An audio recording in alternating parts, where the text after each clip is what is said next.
Hello And welcome. to today's first debate in our campaign of Regenerate Now Nikolaj Svejstrup, Copenhagen Institute of Futures Studies. and Pernille Berg, BLOXHUB. We're here today, our first debate in a series of many, and launching Regenerate Now. So, we've set the ambitious agenda of an exploration of a regenerative world and a reimagination of our cities with a series of events during this autumn. We're looking at a future where our cities will be larger and more complex than today, presenting a number of global challenges and opportunities for the 21st century. Among the major changes taking place: demographic shifts, technological development, environmental threats, economic growth, and inequality, as well as political uncertainty.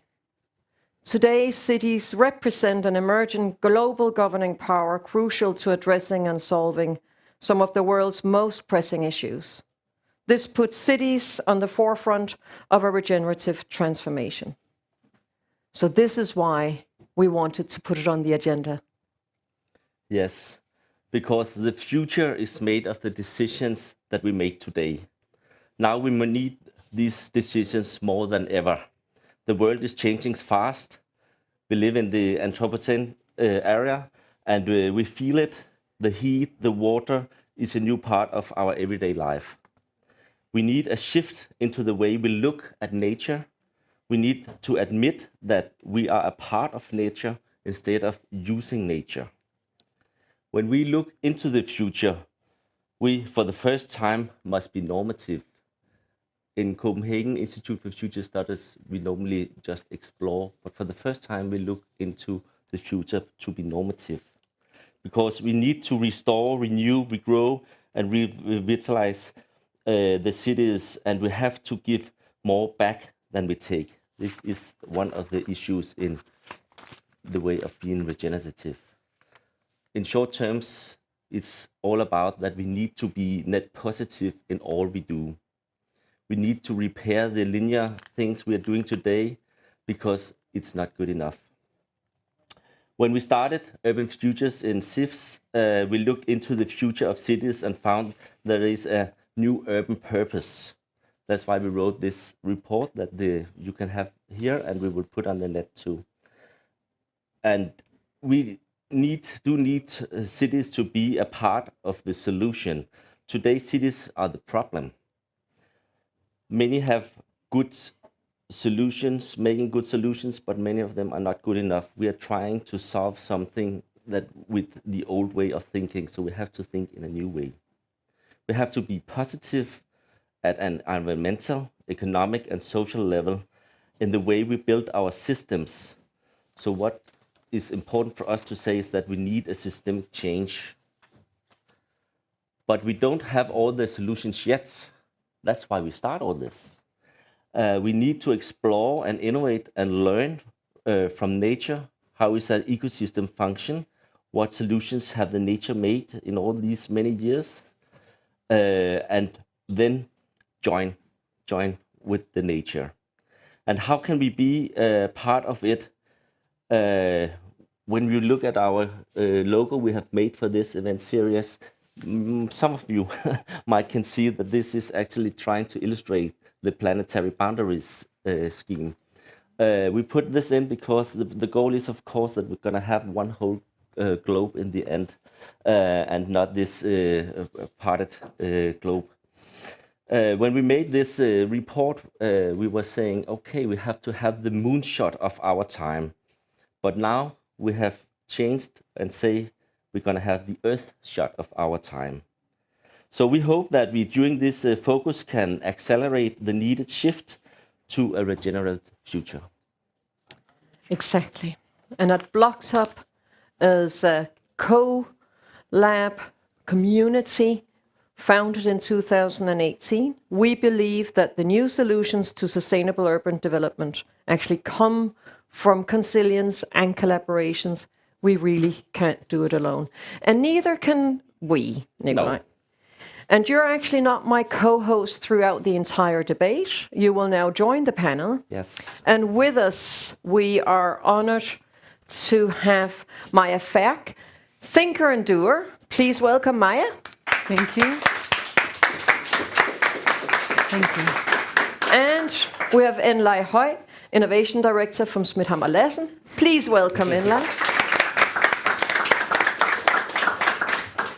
And to all of you joining us virtually, a huge welcome to you. Good morning, good day, good afternoon, good evening, wherever you are in the world. We're very, very happy to have received such a huge interest to this topic. So you're all very welcome. And with me, I have some wonderful colleagues that will stimulate you during the chat. We cannot promise that all of your comments in any way will be included, but we have colleagues that will have a lively chat with you participating virtually. So Maya and Enlai, now you've heard us say we need to regenerate now. And as one of the things that I wrote to you before today was just a little bit of curiosity, because apart from allowing you to introduce yourselves, I'm also curious about your journey into this regenerative topic. So Maya, thinker and doer, what led you into the regenerative paradigm, as it were? Thank you. And it's very humble to stand here as an expert on something that no one really knows how to do. It's great, isn't it? But yeah, exactly. So I have a business degree, and I went into business because I believed that businesses could be a force for good. And after a small decade working with corporate social responsibility people, looking at how we can work on sustainability, I kind of concluded that we'll get nowhere. And we need to do so much more and so much better. Hence, I left the corporate world, PwC, working with cross-sector partnerships in the Red Cross, and moved into the built environment because I saw such a huge need to change, both in terms of how we make decisions, what we do, and also I don't think you can find an area that has more impact on both people and the planet. So it seemed like a perfect place to be. And then moved into philanthropy because I think from a philanthropic point of view, we can really move money and shift power. And I believe that's why I went into regeneration, because I truly believe we need to move money and shift power. Wonderful. And we'll definitely get back to a little bit of the power, as we also alluded to in the opening with the quality or inequality. Enlai, why are you here today with me? We've talked before about reimagining cities, but I know you also is extremely passionate about reinventing cities to becoming much more regenerative. Right. Well, I mean, if I'm to tell the backstory, hi, I'm Enlai from Smith-Hammer Lassen. I'm head of innovation and sustainability, by the way. If we're going to tell a backstory, I've been thinking about it for all of 5 seconds. But when I was growing up, I was a huge David Attenborough fan. I pretty much was like raised on this deep exploration into the, if you like, the design systems of the natural world. And then I came across this comedian called George Carlin, and he was a fabulous radical who basically said he's sick of people saying, save the world, oh, save the world, you know. And he said, the world doesn't need saving. The earth is going to be fine. We're fucked. And that really was like a switch. It was like, yes, that's right. The earth is going to regenerate. It's a self-operative, you know, interconnected regenerating system. But through our actions, we can make it better or worse for ourselves and better or worse for the rest of the biology, if you like, on this planet and chemistry. But when it comes down to it, I think what we're really looking at is the agency that we actually have to screw up the world is also the agency to help regenerate the world. And when it comes down to that question of agency, then there are different levels of agency. You can be idealistic, and I think I'm all three of these, by the way. You can be idealistic, in which case you have no specific plan of action. You can be tactical, where you have to really examine what your agency is for affecting change. And you can be a provocateur, if you like, whereby you use your agency not within the medium of your discipline, but as a cultural voice.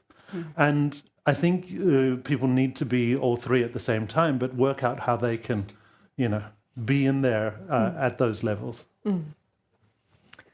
Excellent. I'd like to see what we bring out in you today during the debate. As Maya said, it can be quite daunting to be labeled as an expert of a word that if you actually look it up at the moment, there is a lot of regenerative medicine. And now we're talking about regenerative cities. So apart from asking you the what question, we'll save that to the city, but it seems as if we're standing at a tipping point and people are beginning to use the word regenerative rather than sustainable. And just starting, why do you think this word, the regenerative, seems at the moment to be so important and grasping people's attention? Today is a very good example, but also there is a lot of research going into this regenerative. There's also regenerative philosophy emerging quite staunchly, and this is not new, by the way. But why do you think it is becoming more and more predominant in the discourse today? Nicola, you immediately mark. Yeah, of course. I think it's very important that we have this development going on. When we talk about the environmental issues, there have been about 10 decades where we will have new focuses and have a new shift in how to talk about the needed shift we really have to do. And right now we have been discussing sustainability for a long time, and especially here in Denmark, I think we have this codex that, okay, we just have to do things a little bit better. Just a little bit better. Then it's sustainable, then it's okay. We buy some ecological food and we buy some, it's nice.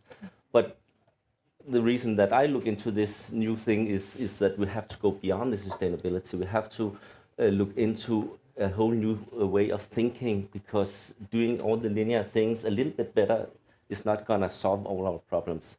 A lot of us are also talking about this circular, where we take the linear things to put the bricks we're building with into a circular system, but it's still not going to be regenerative, because we're just using some of the things again and again, and then at some point we cannot use them anymore. And then what? So we have to think in another way, think of materials for the nature, and that we could get back to the nature and get into the ecosystem. That's why I'm going into it. Maya, I saw you jotting down the regenerative as opposed, or not as opposed, but in some way a juxtaposition to what you were saying of the CSR strategy of businesses.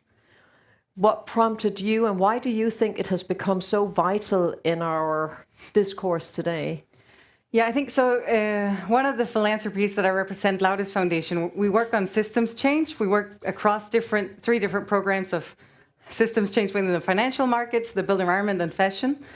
And here, what we see is we work with, the three horizon model of, we have the horizon 1, which is the existing system, horizon 3, which is the emerging futures that are coming, or the new paradigms, and then horizon 2, which is that in between that's enabling some kind of change. And I believe we're moving from sustainability to regeneration, because we've seen these, I hate the word disruptors, but with lacking a better word, disruptors, being captured by the existing system. We've seen ESG as a good new framework for how to rethink investments, but it's just reinforcing a broken system. We've seen, you mentioned circular economy.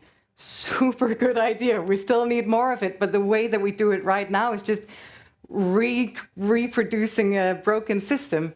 So I think the reason why we're moving into regeneration is because we have seen really good intentions, good initiatives growing, but then at the end being captured by the existing paradigms and not actually creating this change we need to see, the holistic approach we need to see. So I would say it's because we understand that we need to move out of our tunnel vision of CO2 and to that broader perspective. Yeah, because the current vernacular in some way looks at CO2 emissions as the measure, that this is what we can all relate to in some way. And as you said, Maya, the built environment, there's a room for improvement, I think would be the polite way of putting it, in terms of it's currently estimated to represent 40% of the CO2 emissions. So there is room for improvement. And the system being broken, or as you're saying, that it's as if the good initiatives will stumble within the current system. And then, like, as an architect, you've worked with this in terms of actually trying to do the transformation within the current system. Would you agree with what Nikolai and Maya have said? Is that also how you would relate to the importance of the regenerative? Well, maybe, I mean, maybe there's some clarification to be made about the framework of what is sustainable and what is regenerative. Sustainable, there are some sustainable frameworks like the donut theory, Rawson's donut, or Stockholm Resilience Centre's planetary boundaries. And they seem to be, although they are holistic systems, they're still sustainability-based systems because they understand that the regenerative capacity is confined to the Earth systems and not the human systems. So, you know, the donut theory is, you know, just be less bad enough so that the Earth will take up for the slack. The problem is that when we're obviously involved in these tipping points, of which the Stockholm Resilience Centre is very good at sort of marking out where we are on those tipping points. Once we've gone past those tipping points, there is no sustainability. It's gone beyond that purpose, and we have to act actively, both technologically and biologically, to reverse that stuff. Whether we can or not is still up in the air, right? And so the notion of regenerative goes beyond this sort of framework of being less bad to the point that the Earth can be regenerative for us, and it starts to force us to consider what actions or what sort of like things we can do as human beings to be regenerative. Now, that's a really hard question because nobody's really tackled it before. We know that natural systems themselves have regenerative capacities, but we're very bad at, in our modern technological sphere, of actually harnessing these natural systems almost as if they are technologies. In fact, I would posit that natural systems and technologies are not separate from each other, but essentially potentially co-functioning, let's say, fields. And so one should be careful about, you know, the way we define these things. And then once you step this next level in, I also think it's important to understand that circularity, regenerative thinking, sustainability, they have themes within them that are concurrent right throughout. So they're not mutually exclusive to each other either, which just adds to the complexity, right? But what I would say is my, let's say, focus in cities, in the design of architecture and the design of systems, is that we can't escape the fact that we have a technological existing built history. And all future exists as a modification of the past. There's no clean departure from what exists now to what we're going to. So we have to understand that if we are to examine things, if we are to get to become regenerative, we have to examine the way our systems work and understand how those systems can be manipulated in order to become either more sustainable or ideally more generative. And that's hard because our systems are based on linearity. Our human health system is based on sewage, that way you poo in the toilet and it goes somewhere else and you don't see it. And it's great for our human health, and then it has to be dealt with elsewhere. Or the way our waste system, or even our carbon system. But we're all focused on this carbon thing because we have lived in a system of capitalism where there's a single metric of success, and that is a digit, which is an imaginary thing called money. The difficulty about all subscribing to this single-digit imagination is that when we transfer towards sustainability, we might easily supplement money for carbon because that's easy to understand. Exactly. But regenerative, by nature, demands holism. And that's where systems analysis thinking and design come into place. And tapping into that, because this is exactly it in terms of the ecosystems and also the interconnectivity of the ecosystem. And then what is a regenerative city? Because as you've just said, we will have sewer system actually removing things from the city. We also have seen cities where we're removing ourselves from the city, hence the infrastructure. And we saw speaking of the donut model, as you said, from Kate Raworth, a lot of people started asking questions about cities during the pandemic worldwide because we saw the city center becoming void of people. So if we... but just to put it... Yes. So it sparked a lot of reflections, which I'd like to just pose to you. So what is actually a regenerative city? I think I've spoken enough. So Maya? I'll be happy, but go for it. You go first. No, go, Okay, please. all right. There's no escaping the fact that the density and the structure of the city is patently withdrawing from the countryside. So first it was perhaps first time I heard of it was with actually a movie based in Denmark called Redefining that said the city is turning the countryside into a factory. And later, Rem Koolhaas mirrored that by saying the city produces the countryside, and that's where our industrialization is going. And it's based on this linear model, which is detrimental for both sides, right? So there is an extent sort of understanding, and I don't think we can necessarily break this, that there is this draw from the countryside to the city. And what we need is an exchange, right?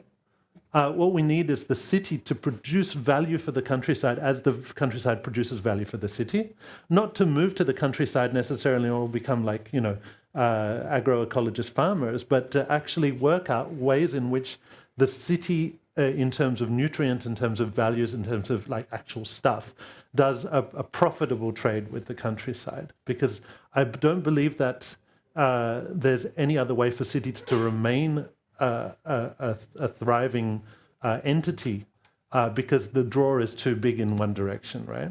So I would kick that off, and I reckon you can continue with that. Or you? Yeah, but I was just saying that I wrote almost the same answer, because when we were looking into this, what is the city, we almost all forget that we have this hinterland, the countryside outside the city, and when we see what we use and do in the cities, we are globalized. So I think one of the answer is what is this is a better balance with the closer countryside, producing some food that not have to travel around the world, getting all our stuff back in. Today we get energy, we get our the food and our water supply and so on. We get just from outside the city, but maybe we should have a better balance or. If we're going to have a regenerative city, we're going to have a balance with the nature, the countryside around us. And I really like this way of looking that we have fabric, what did you call it? Fabric factory side, the countryside, or doing like a factory. Because today, if you travel around in many countries, when you get out in the nature, people love to come out in the nature. It's almost just a fabric. But I think that comes back to our understanding of what is nature. Because we don't actually understand anymore. I'm a board member in a philanthropy that's placed on the countryside, and we had a Copenhagen consultant coming in to help us on some governance structures, and then he presented these slides, and he said how amazing it was to drive to the office and through this amazing nature.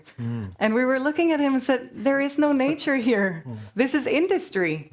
You're confusing fields, food production with nature. And I don't think we actually realize, like when we talk about the built environment, we talk about, can we use trees for buildings, or are we ruining nature? But the trees that we use for buildings are not nature. It's plantations. It's industry production. So I think it's also just reconnecting with what does that mean, and then looking at how do we then prioritize the land globally in terms of what are we using land for, or what are we allowing land to do?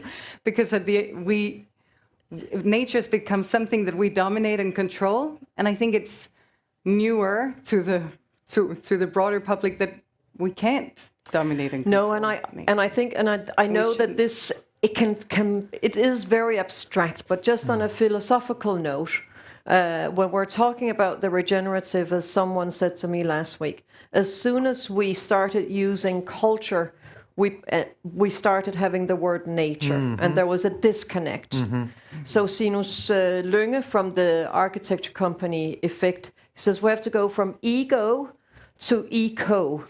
And it's as if the dualism, which is also, and it's very hard to get rid of it in our own wordings and expressions, but we have centered our endeavors as if that's and this is what Nikolai referred to with the planetary boundaries, but the development or the activities that we as part of the Earth have initialized, we have perceived as we're the center and not part of the ecosystem.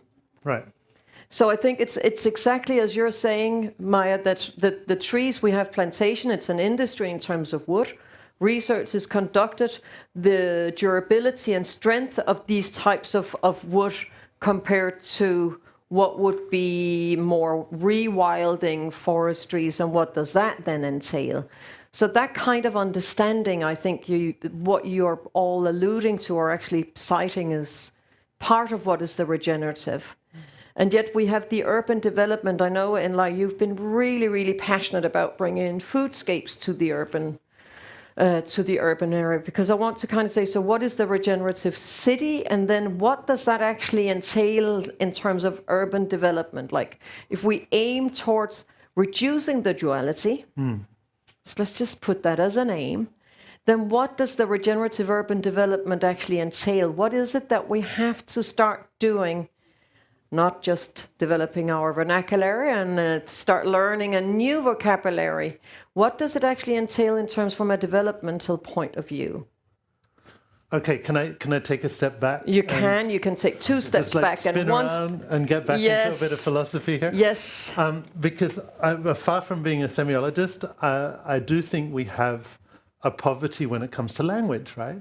Because the notion of nature presupposes, like as you said, a duality that's there and that it's here. Now, when you read things like Sand Talking or Bruce Pascoe's Dark Emu, you realize that the Australian Aborigines, and I'm quite sure it's the same in Papua New Guinea and every place where Aboriginal communities still exist in concert with the land that they live in, is that the whole concept of nature is a bit weird, because they all are technological societies, and they all deal with the land. They manage its stewardship. They don't. There's this very colonialist thought that that native people just wander by and pick stuff up and put it in their mouth, and then they sleep wherever they get tired. It's not like that at all. Of course, wherever there is human habitation, forests, what we call wild nature, is actually a productive landscape that supports human beings, and they manage that landscape. So in many ways, you can just say that the city is a potential continuum of that, right? And we're just mismanaging our landscape rather than making it productive. And so let's just pause that. Does that make sense? Do you resonate with that? Can you just say it again? So it's the landscape, it's a continuum. Right. And at the moment we're mismanaging that landscape. And the city is a kind of landscape as well, right? Looking at you guys, yeah. Okay. So we're learning the language. It's a new language. Cool, we're with you. Cool. And so having said that, that also means that what we call wild nature has always been instrumentalized by groups of people, some in a more circular or regenerative way and some less circular and regenerative. But it doesn't mean that we cannot learn from this worldview, this approach, these technologies, and actually draw them back into the structures that we have now, which are cities, right? So in that, according to that framework, how do we instrumentalize natural systems in such a way as that they're co-beneficial for us, the landscape, and how do you withdraw, if you like, the monocultures that we produce for wild nature? Nikolai was quite on the point insofar as we've got globalized food production systems, and that is very susceptible to system shocks. Well, what happens with climate crisis are system shocks. Food of all different types are going to get very expensive. People are going to not be able to grow things, move to other people's territories, civil war, global terrorism, the whole bit, right? It's all fucked. And then what is our agency, which is my concern as an architect, what is our agency to do something about it? And that is to try and look at the ways in which the waste systems can be turned into productive systems, both in the city, because that's where resilience comes at a very local basis, and also what is the trade of the nutrients that we produce on the toilet, in our kitchen waste, in our black water and our grey water, in the air that we expel from buildings, in our infrastructural systems. How do we synthesize that into something that's very valuable for production, and then when we ship it out to the countryside, how do we re-engineer those countryside systems to be more Remember biodiverse? the continuum? Exactly. The continuum? How do we make the way that we instrumentalize countryside into something that's more biodiverse, more interesting and more regenerative? So agroecology, of course. So looking into what you've done so far, Maya, as a thinker and doer, that continuum that Inla is talking about as an architect, how can we take this continuum of the landscape called cities and provide some sort of what I would say positive impact from what our behavior in the cities produce? At the moment, what we do in the cities generate a lot of negative impact in terms of waste, emissions, and also social disharmony at some level. So based on what you've done as a thinker and as a doer in terms of this urban continuum landscape, what would you say to Inlai? Yes, I agree, we have to. What do we have to do? Well, we have to redefine what equals value. Yes. You also said it. So I think in terms of housing, we've financialized housing. We're not building homes for people or for the planet anymore. We're building buildings for some kind of financial return at the end. So I think, and with that whole financialization of the market, which is not that old when we look at nature and the planet, the more the world has become financialized, the less space we have for care.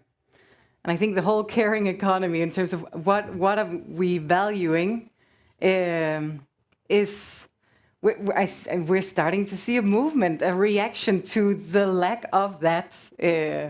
We see Gallup made a global survey to say that people are becoming 20% more distressed and depressed every year, 20% globally. That means after 5 years you'll be negative. Yeah, which is positive, right? Yeah. Well, hopefully, maybe. Oh. Unless it's compound. So I think, putting the caring economy back and then looking into, because I really like what you say. I think often when we talk about how do we reshape our cities, we forget that 90% of the buildings that are here today, at least in Europe, will still be there in 2050. So it's not like, if we were starting at a blank canvas, maybe it would have been easier, maybe it would have been more difficult. But how do we start putting care into what we already have? And how do we start caring about people and nature in a new way? Because I think I think if we change that value set, we change how decisions are made, we change who influences the decisions. And I think that's, at the end, the core of the change we need to see. I think you're pinpointing a very critical structural factor that we need to address. And I also know some of you can't see it clearly, but Nikolai and I have on our T-shirts the same word. Love.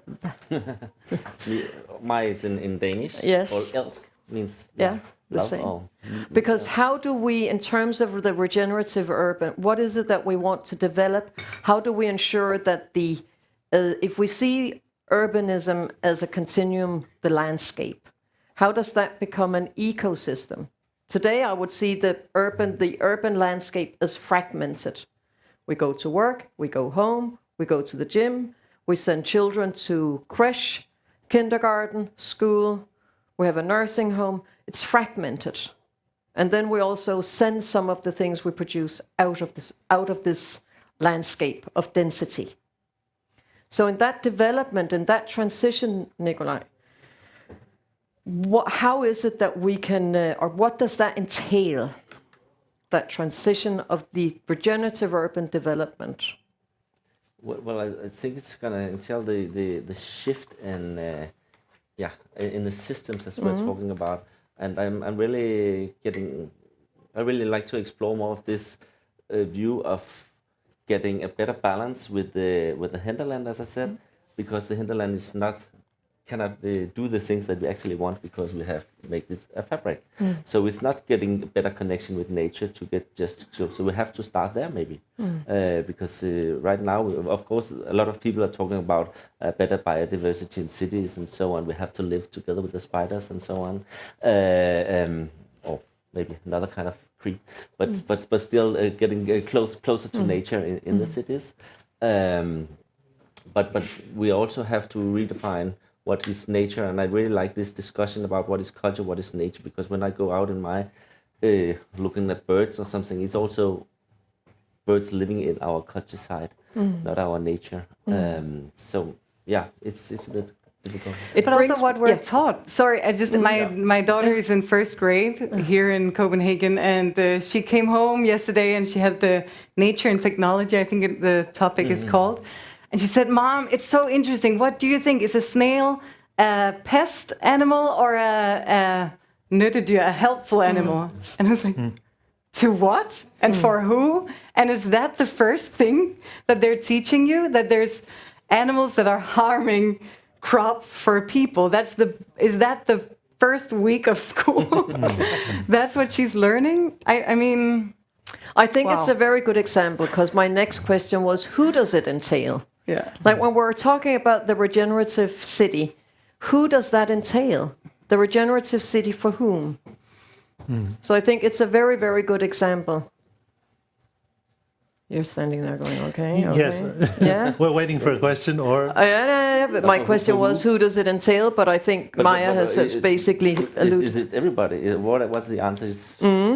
Everybody should somehow get into this action. Yes. Of course, we have all this when we discuss the sustainability, our consumption, the way we buy things from China or everywhere in the world. We have a lot of things that we can change like this. Yeah. So I think everybody have to do something. Yeah. But it's so easy to say, sitting on the top of the pyramid with all needs covered. So we haven't talked about the social systems and the challenges of inequality here. No. And what does this mean in terms of our social systems? And I think that, for me, is the most difficult. Not knowing exactly what a regenerative city is, but the time that it will take to make sure that the changes we're making are good or includes everyone, because I think that's also one of the challenges we see with cities. Prices are rising, people are moving out. That leads to Brexit. It leads to Trump. It leads to. I agree, and in some ways, yes. I mean, I think I'm a member of the world's worst generation ever, Generation X, because it was wrong for people in Generation X to try hard. It was wrong. You know, if you tried hard, you would be called a tryhard, and that's a pejorative term. It was kind of like off our radar to care about anything else. And unlike these boomers who had some sort of hippie ideals that they then turned into cash, we didn't have any ideals at all. So, you know, I do think that there is a sort of level of consciousness that's growing in the Greta Thunberg era, where there are sections of the population that are far more ready to accept the concept of holism than we were. So, you know, just to point the finger at myself, we're fucked, you know, we were the worst. But having said that, then it may be worthwhile understanding what socio-political drivers are there of this kind of attitudes, right? Because during Generation X, everybody believed in capitalism. And the interesting thing about capitalism is that there is there's one defined measure of success, right? And when you have a single definition of a measure of success, everything that you do in your life can be traded for that measure, and therefore it creates a lack of diversity, let's say, in what people are going for in their lives. Now, the interesting thing about care and the care economy is that if you have multiple values that you can trade with others, you're more likely to be in a community that establishes care. Care is not an ideal, it's a necessity, right? And it's more a necessity for those who have more things to offer each other. Therefore, you know, in this late post-capitalist, you know, collapse of belief in the market, we have to start reassessing, okay, well, what can we actually trade with other people, which is not just labor and money. And that, I think, is the reason for the birth of a new kind of consciousness. Now, if you look at tribal societies, pre-agricultural societies, you would have a situation where there were a series of responsibilities that are probably well above our series of civic responsibilities that we carry with us. You know, we just put rubbish in the bin, and that's our job done, and we vote, you know, in certain countries if we have to, you know. But in societies that have more to trade, there are also more responsibilities, and there are more contingencies about how much I can offer to the community that supports my lifestyle, because, you know, I support them, they support me, right? And so I don't think that the term care should be romanticized. The term care should be part of what we understand as economy. Transactions. Yeah, exactly. And maybe it's too simple a word in a way, because it needs to be dissected a little bit to be able to be understood. I think we had before, I think it was in June, Herman Daly, an economist, actually was interviewed in New York Times on the front page, which was rare in itself, actually addressing the ineptitude of gross national product and how you calculate gross national product. And basically what he's saying is that it's quite easy, it's tapping into what you're saying, Enlai. It's easy to document wealth when we look at how they calculate it, because it doesn't include the costs. And here it's about the natural costs. And Ken Webster, that some of you know, he's the part of the one of the persons who's helped the establishment of Ellen MacArthur Foundation as a knowledge agent behind the scene. And he shared with me actually a year ago, that going way back, quite of 100 years at this point, or even longer, there were economists that talked about paying dividend. So when we were doing calculation and going back to the price setting in terms of the one language measure that we can all understand and trade, they actually wrote and signed quite a huge amount of economists saying we need to pay dividend. Add that to when you do your calculation of price. So that means that depending on what you were producing, for example, this garment of textile, depending on the resource that you were using, the material you were using, you were paying a higher dividend.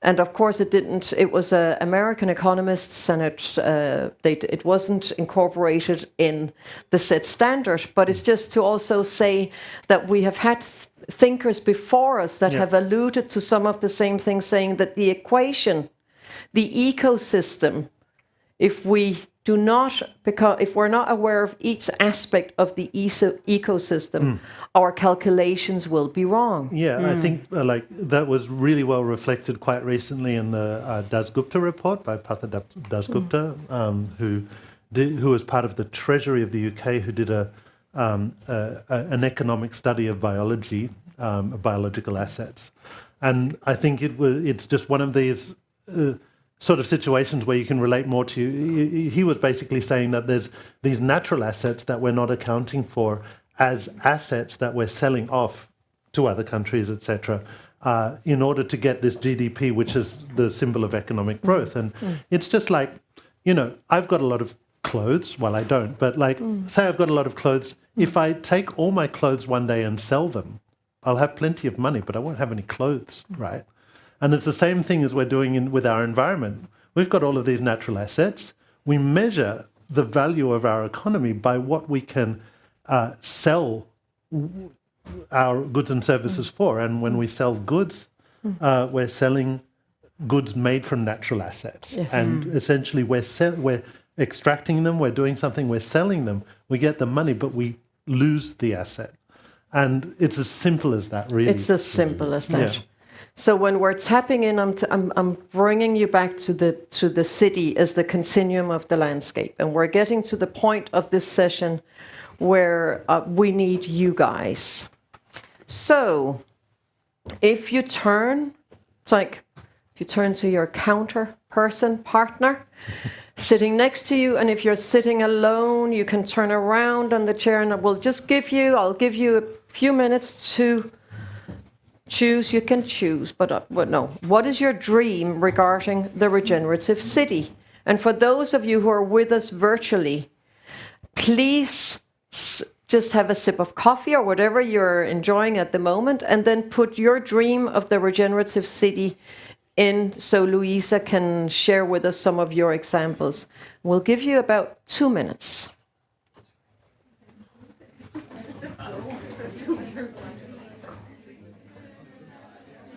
Cool, all right. Very cool.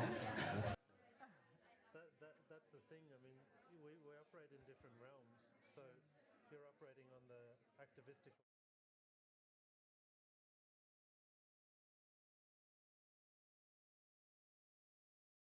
In the design sphere, so I have to operate on the tactical basis. And so, how do you create systems? This is the best part of a session, is actually allowing you guys to talk. Whether there's a political will or not, and that's my focus in a way. Yeah. You had something to share, which is wonderful, and I think we're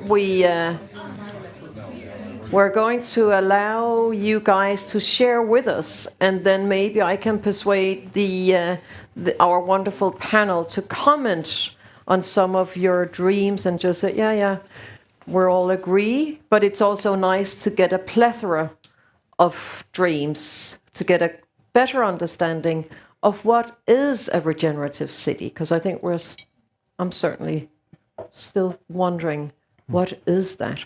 I have with me Sarah, and Sarah, you're going to help me.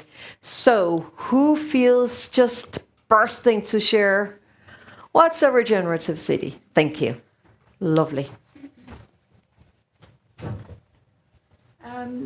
To me, I believe a regenerative city is including indigenous wisdom, where there is a harmony with nature, a respect, and also dedicated to thriving. Indigenous cultures believe in things like whenever we create something new, like let's say business world stakeholder, Mother Earth is always considered a stakeholder. Indigenous wisdom thinks in this manner.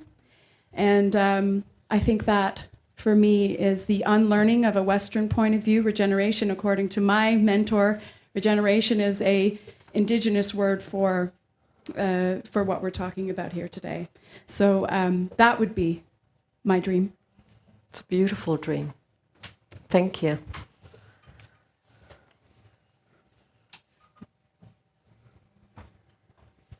Thank you. Is this working? Yeah. I think just thank you for a great talk. One thing that definitely stick out for me is this note on 20% being more depressed every year, which is a big sort of social problem. And I think some of us are looking for a way to buy out of it and just buy out of our way through life, essentially. And we know that in cities in developing countries, most of our emissions are consumption-based, and we are crossing these boundaries because of our consumption that actually exists, like you pointed out, way not only in rural areas, but outside of the city. So I think my dream city and my vision for the dream city would be one that's designed and organized with well-being and sort of happiness principles in mind. And I would hope that if we're less grumpy and less depressed, we buy less, and that makes everything a little bit better and hopefully create space for nature to come back to. Yeah, can I reflect? Yeah, on I was that? just think going to that's ask interesting. whether you would, if you're spurred to comment on these dreams. Yeah. So I've got to talk about, how happy we are in cities and stuff like that. And one of the things that I reflect on is that, I live in inner city Copenhagen.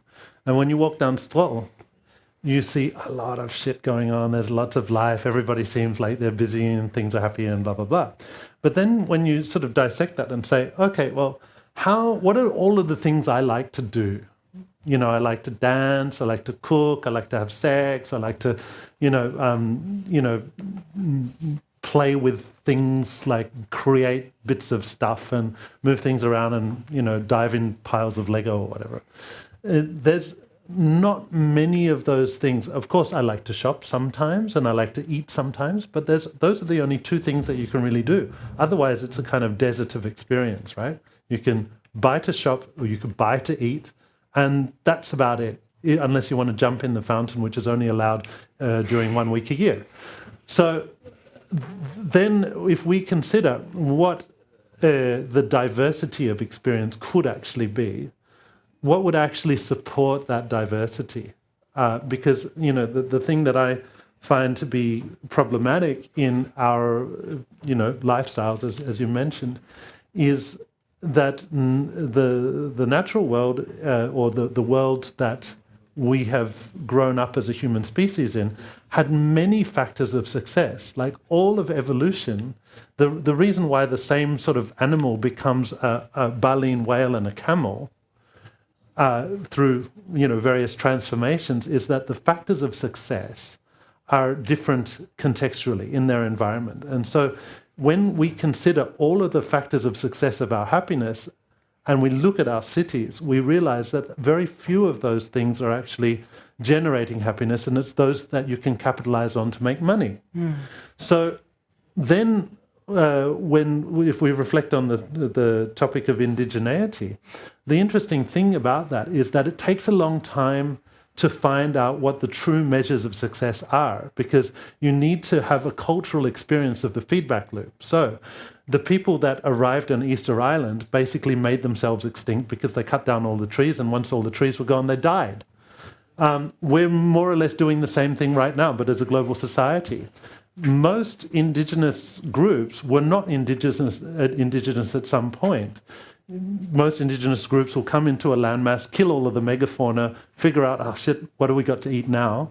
And then start to, figure out ways in which the environment will give them a feedback loop in order to maintain a sense of stability. And then after stability, you start to be regenerative through practice and, grow So more it of what you requires want. a lot of knowledge. It requires a lot of knowledge, and a lot of that knowledge is baked into indigenous lore, but you need to have, it's not directly transferable. We need to take the principles of that and work out what is the, if you like, the circumstance, the environmental contextual circumstance that we live in now, and try and find a new kind of indigeneity where we listen to the feedback loops properly. And I think that's another ecosystem. Right, exactly. And to be sensitive to those feedback loops is the underpinning of a stable society, right? Exactly. And Nikolai, And then Maya first. Just you started mentioning animals. So humans as a species has more DNA in common with chimpanzees than horses have with donkeys. And I think what makes us happy, we need to come back to the chimpanzee in us, because we are part of nature, and not saying that we need to live like monkeys, but there is something about reconnecting with what actually makes us happy. And sitting inside 90%, 95% of our time is not actually natural to us. Yeah. I identify with some bonobos more than some humans. Yes. And Nikolai, so happiness, I'm not just well-being. that of course we have to be well-being, and I don't know if it's going back. Maybe we have to evolve. So we have to look forward. We have to get a new stadium where we have the new way of Homo sapiens. I don't know what we should call them, but we're going to find a new name. We have to evolve. Yes. To the next level. And for those of you who have not experienced Michael Pollan, we had him in at a science talks, and he showed the historical line where he finished. He started out by saying if the current lifespan of planet Earth, the human being, we arrived on he put it into a calendar year. And he says, we arrived on 21st of December, but not in the morning, but we arrived. And he says, at the moment, we are somewhere along St. Stephen's Day, for Brits Boxing Day, for Danes Juledag. And he says, so just in one day, we've really messed up ourselves a lot. But given that we were able to do that in less than 24 hours, contextually speaking, we can actually evolve.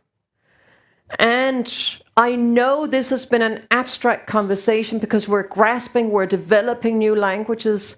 And I think you have already contributed to a new vocabulary today in terms of landscapes, continuums, care as a stark indicator of something other than the currency of money, and also looking to the future. I know that Nikolai will say a huge thank you. I'm going to do it on behalf of Nikolai and myself. I think you deserve more than a round of applause, but you'll get it just briefly. And to those of you who are with us, I hope that we will see you again, because we've just started on the journey. We don't have all the answers. I think we did, however, today actually get not just the visions and dreams, thanks to you guys, but also grasping at a new vocabulary that will lead us the way to a regenerative world or life for us, because the world, as Enlai started out by saying, the planet Earth is quite well to regenerate on its own. We're going to actually, and it may be an oxymoron, address regenerate culture, but we'll look into that.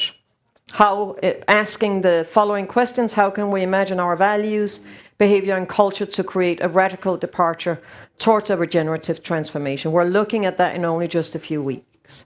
But this is a journey.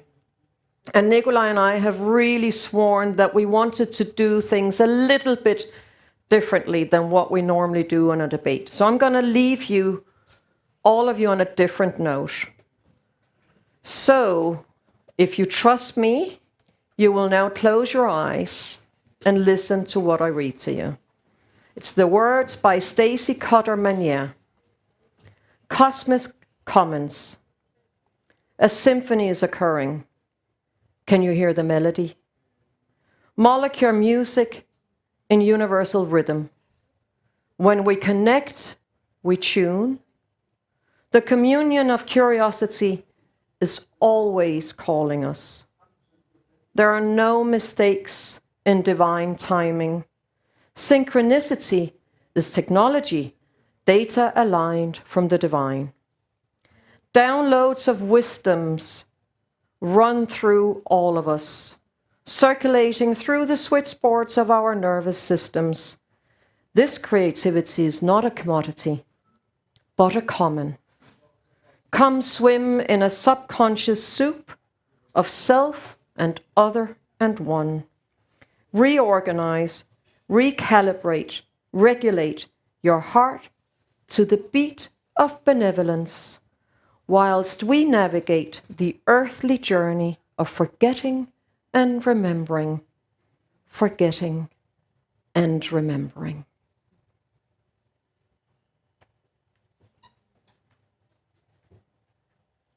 Thank you to you, thank you to you, thank you to you, and we look forward to seeing you again. Thank you too.